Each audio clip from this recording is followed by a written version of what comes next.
Just a brief introduction. I'm Andy, I'm a mental health nurse specialising in vocational rehabilitation, the return of people to work who've lost work through injury, illness and health problems, complex health problems. As part of my Masters in Vocational Rehab, I've reviewed the evidence base for what works, what's useful, what's helpful. There's three interventions really that I've got some evidence for them.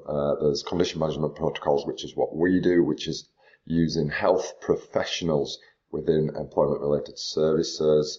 There's the IPS protocols, which is looking at putting employment specialists within health services, and then there's the demand-side interventions, which is the government strategically investing in jobs creation within areas. So those are the three different approaches that have got some kind of evidence to show that they are effective in returning people who have health problems to the workplace. Through this presentation, I guess this presentation is what we delivered at the Interwork conference for 2014. We look at the experience of people who've got health problems as they interact with the work programme, as the work programme interacts with them. We presented a case study to encourage people who came to the presentation to think about the kind of obstacles and barriers that someone with health conditions faces, and we carried out a thematic analysis, did some research on customers' perceptions and advisors' perceptions of the work programme for people who've got complex symptoms and health problems. So that's presented as well. We discussed the fear avoidance model of health. So this is not the predominant biomedical model. This is looking at the experience of a person in terms of their thinking and their emotional response and behavioural response to experiencing health symptoms, really, rather than looking at the biomedical. And there's a cycle of avoidant behaviour in relation to fear or anxiety, which can lead to a cycle whereby people are removed from activity, not because they can't do the activity, but because they're afraid that the activities, whatever those activities might be, are worsening symptoms, exacerbating symptoms, which this cycle, this pattern that can develop, and it's very common, can lead to essentially entrenched worklessness, reduced activity levels, reduced levels of functioning, reduced physical fitness, health and conditioning, and can be a huge barrier to any kind of recovery or progress, both in activity and back into the workplace. We looked at a case study of Ted, who had an accident at work. We got participants to brainstorm all the different reasons why he didn't get better, and there are the thoughts that he's having, there are the behaviours, there are the physical symptoms and sensations that occur, and there are the emotional responses, and these develop into a pattern for Ted that means he doesn't progress and he's stuck in this pattern, and health services as they exist generally don't address these kind of patterns, so Ted remains stuck and not working. So that was a bit of background really to the kind of customers, the kind of things that we deal with on a day-to-day, week-to-week basis. We for the conference, we looked at a small sample of customers who've been through our programme and obviously through the work programme. We're a subcontractor on the work programme, and we carried out a sort of in-depth, lengthy narrative interviews and a couple of small focus groups. There's potential for some biases with these kind of sampling techniques. You are always going to get a self-selected sample, so it's going to tend to be the people who our intervention worked for. The work programme advisor interventions may not have been so effective for these people. So there's going to be some biases there, just to be aware. There's a depth of data that's gathered through a small number of interviews. We have got quite a broad body of data which was previously collected under Pathways to Work. Some 11,000 participants went through our programme, and of those 30% were getting outcomes at 2 years post-programme. All the data that we've gathered has been made anonymous, so we've got data from both advisors and from participants, and we pulled themes, common themes out from what people were saying, so that's what we're exploring here. What is it like for customers having a health condition attending the work programme, and then what is it like for customers attending specialist health provision on the work programme, which is us, and then we asked advisors what is it like supporting customers with health conditions within the work programme, and then we've pulled out the themes and compiled some clips, some video clips which outline these themes. So the first theme was negative perceptions. This is covered here. Customers have increased symptoms and fear and initial resistance to engagement. Advisors perceive that people have little or no information on what the work programme is, and a lot of times the only contact they've had from Job Centre Plus prior to work programme referral is a work capability assessment. On benefits for a while because of their health condition. Yeah. They've had no real involvement with Job Centre, and then suddenly it's quite a rude awakening for them coming to us. Yeah. No, I think they're not given enough information about what's expected, and the press and what information there is out there is very limited and negative. Yeah. Nobody sings our praises, everybody focuses on negative sides. Yeah. So you're up against it from the start in terms of developing that relationship with the customer. Very much so. Yeah. The run up to the appointment is stressful because all you've got is a very negative image of these places portrayed by the media. And there isn't anything tailored to them. The wording of their initial, when they first come in their initial appointments, the wording's tailored to a job seeker, not an ESA customer. So from the word go, the work programme is making them feel like the distant cousin because it isn't worded to those circumstances. And then the next theme was the impact on symptoms that people have when they initially attend. This, for advisors, impacts on their ability to get to know the customer, to establish some kind of rapport. For some customers, it means that they are their increase in symptoms means that they're referring themselves back into NHS services. But for other customers, it does offer some progression. Sometimes customers lacked insight into this, so they could see that symptoms were getting better, but they couldn't see that this was sort of progress that they weren't getting under treatment as usual. And also just to mention that when dealing with these kind of complex, difficult problems with people on a face-to-face basis, day-to-day, advisors are at risk of actually burning out themselves dealing with this stuff because it's highly emotive problems that are not intractable but very difficult to deal with, and advisors a lot of times haven't got the skills or the ability to actually deal with the problems and progress the people. So for me, it aggravated my condition when I first had to come. Yeah. It made my anxiety levels really bad. Yeah. To the point I had to go back to my doctors. Yeah.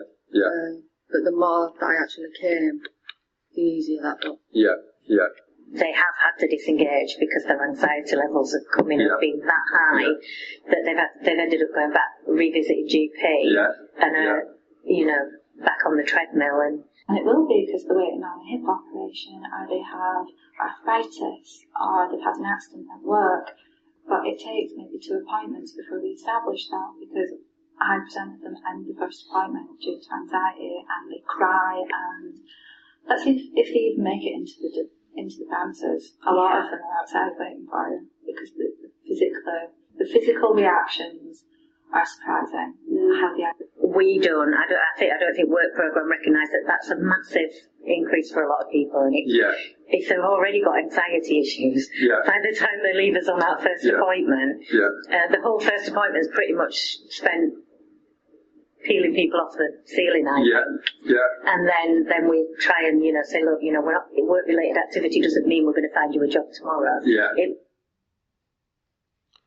The next theme that emerged was the need for graded exposure. So both advisors and customers talking about the amount of time that it takes to progress, and also, I guess, from our point of view as health practitioners, that this graded approach needs to be consistent throughout the customer journey. So from when the customer first engages with, really it should be with the Job Centre Plus, but from when they engage with the work programme right through till being referred on to specialist provision and right throughout, and not adhering to this kind of protocol will reduce recurrent symptoms, symptom flare-ups, and lack of progression.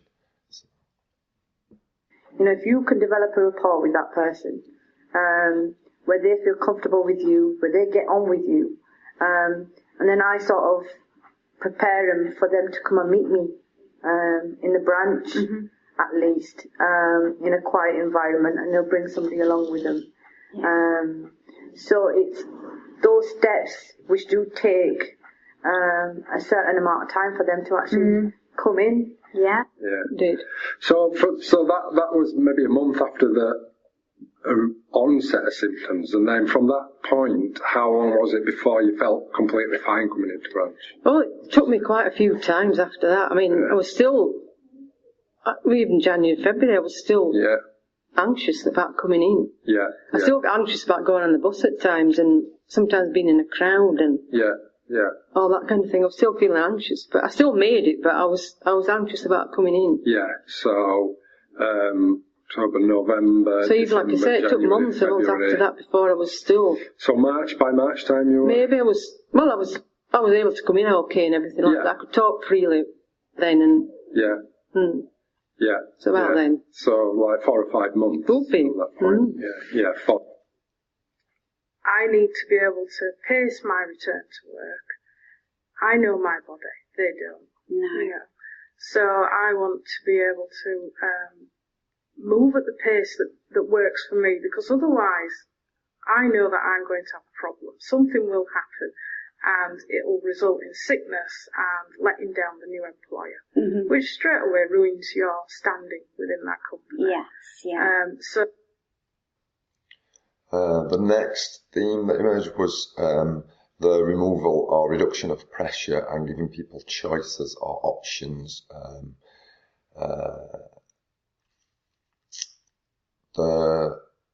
I guess of significance, one thing that we spend a lot of time and effort around is the kind of language that we use with people, and the language used by advisors,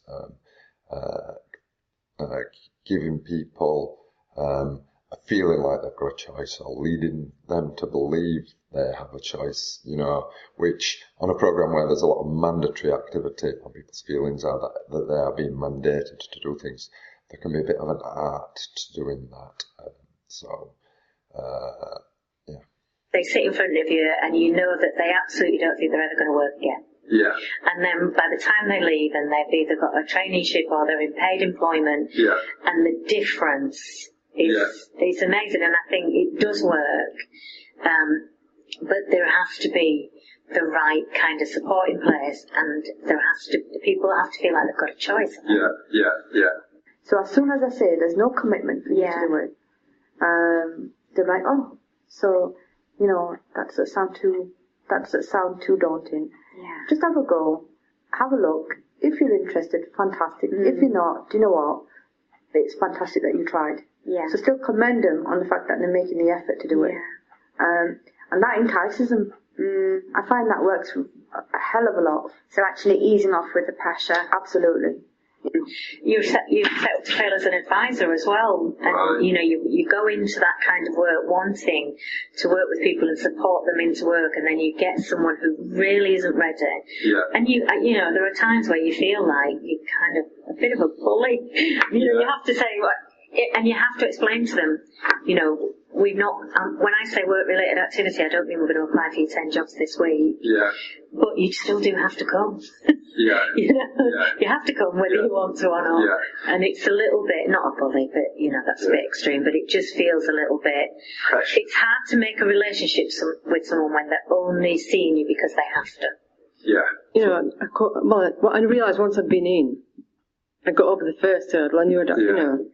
But you couldn't do it. I could do it, although it made me anxious. But she said if I didn't have to, she would phone me if I really wanted. But I said I need to make the effort. Right. So she gave you the option. Option of if I felt really bad and anxious, we could have a phone call. Yeah. If I wasn't able to come in, so it put my mind at rest. Because if I did feel that way out, I could actually just let her phone me or I'll phone her and we do the conversation on the phone. So she gave you almost gave you choices. She gave me choices rather than if I was too anxious that.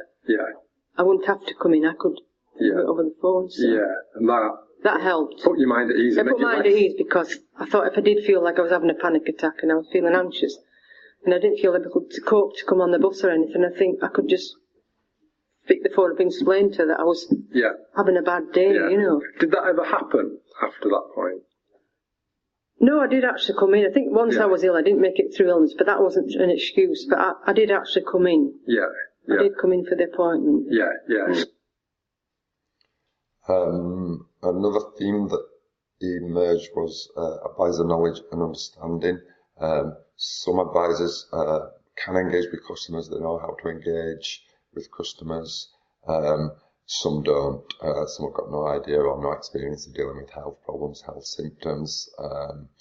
And there was at times a lack of continuity for customers being passed from advisor to advisor, and also advisors not accessing specialist support when the specialist support was there and available for them to access, and they just weren't referring people onto it. It must be since last year, probably since. It's probably around a year. Okay, so a year in, do you feel like your advisor has any better an idea of you and what you're facing? I would say over the last 2 months we have had more discussions around the health impact of returning to work and stuff. So I would say in the last 2 months she's learned more about me. Okay. But it's taken 10 months of appointments that meant nothing. Okay. Nothing. Yeah, your new advisor, what's different about him? Well, for a start off, he got me on this programme. He did a fortnight scene. Yeah. Which to me had lasted 18 months previously when I used to come every fortnight and just got put up from, what was it, red to green or whatever traffic light system they use. Which I hadn't. But when you speak to your work advisors, you kind of realise that you're a blank page to them. All they've got is your name and address and possibly some information about what you're claiming. So no information about your past medical history? No, and no questions about it either. How's that relationship been now? Because you've had an onset of symptoms, things have got better. Has she still been supportive in some kind of way in terms of... She's still supportive. I mean, she's really happy that I've been on the programme and I'm picking up confidence back up again. I'm not having anxiety attacks and she's really happy for me because she's seen how I was before and she's... Yeah, so she saw you She's seen me when I was up the top, really confident. Yeah. And then to go and be upset and suddenly have anxiety attacks, which she was shocked because she's seen how I was. Yeah. Which, there's a battle to get in some days. So sometimes they perceive you being up and walking that day as a very positive thing. but that might be the only day that you're up and looking good. That week or that fortnight, and you've put everything into that day. Yeah. So they're getting a very narrow view of you and your ability. Yeah. And you don't feel they have an understanding of the impact that might have on you getting in for that 20-minute appointment. I don't think they do, because lots of people, you can't tell that they're poorly. I can't walk out on the street and spot somebody with cancer just like that unless they're in the end stages. So you can't see illness in people. And so there's an automatic assumption that you're okay and you're just a whiner or a malingerer. And obviously you're not. You had a job and a career before you got ill, and so it's very frustrating to deal with that kind of attitude, especially when you work. The next thing was advise views on the usefulness of having some specialist health provision that they could refer straight into. There are issues with the mainstream health model.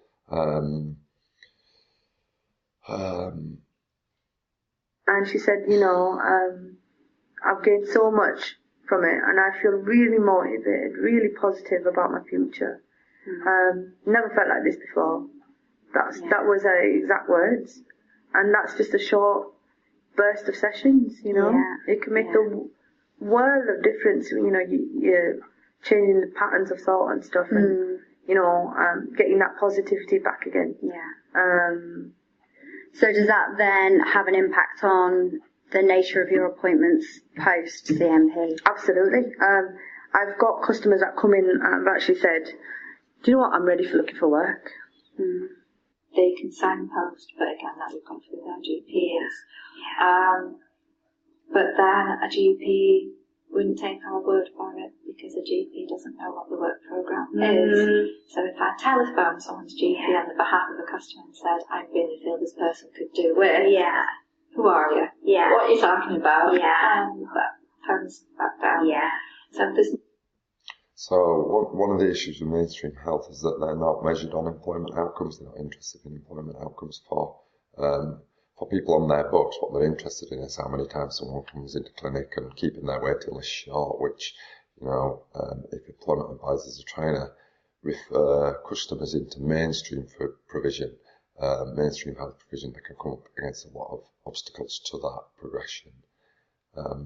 The other theme was the customer views on the usefulness of our provision, which, although in their perceptions when they're talking about it, they talk about it being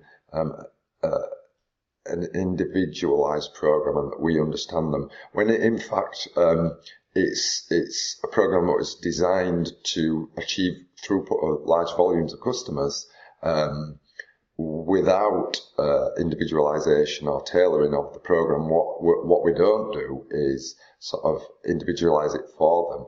We, I guess, give them the tools and the ability to individualise a set of self-help tools and techniques that they then perceive to be probably one of the most individualised health services that they've ever had, simply because they're the expert on themselves, so they're the ones who've done the individualisation. We are just, as health professionals, we can just help with that process, I guess. Me last week, but sort of like the best week of it. You're saying about you've got one situation, you change it. Just simple things like I can't walk, I struggle to walk. Just changing the way you see things and think about things. That for me was like last week was best week. So the thought challenging, automatic negative thoughts. Well, I enjoyed it because it's like you're learning all the different things and you listen to other people and people's views and opinions about different things and illnesses and the way to work around things. It's making you, it makes you realise and think about where your problem started and instead of avoiding it, it's facing your problem. I learnt the problem. I learnt what I had to do to solve the problem. And it's through all the tools you gave me and all the different information I got. So I learnt an awful lot through that. So I've changed my pattern totally now. So you teach us to see things from a different way to what we would normally think. in a way that you can understand. Because I think sometimes all this stuff, I've read loads of stuff about mental illness, trying to help myself off the internet. Sometimes it's just out of your head. Yeah. Whereas when you've got contact, like we have in here, it seems to help me more rather than trying to read about it. Yeah. As I was overdoing it. So then we started between us both, so we worked it out. Yeah. So now it's just great, really, to be honest, now, because I've got a great time now. I'm looking after them starting 8th of July, looking after them 3 days. Yeah. And I've got the times to myself. I might do a course one day or something. I'm going to this thing, I'll be going to one day. Yeah. And then I'll have time to myself. So it's like, worked out. Yeah, and I guess, had you come to the arrangement that it was going to be like a paid... Oh, it's a paid job. No, it is. I'm coming off the ESA. So that's the qualitative data that we gathered recently, and I guess to just mention the outcomes data from Pathways to Work. So this was 600 customers who we followed up at 3 months, and then again at 2 years. So at 3 months we've got 19% of people progressing and 11% back into paid work. And then at 2 years we've got around 30% of people return to paid work. So this was the quantitative data under Pathways to Work that we gathered. So that's published research that was published from within the NHS, but essentially research on the same programme that we're running now. So just to mention that. And that's it. If you've got any problems or if you'd like to talk to either myself or Joe, just drop us an email if you've got any questions, any comments about this. Thank you for your time.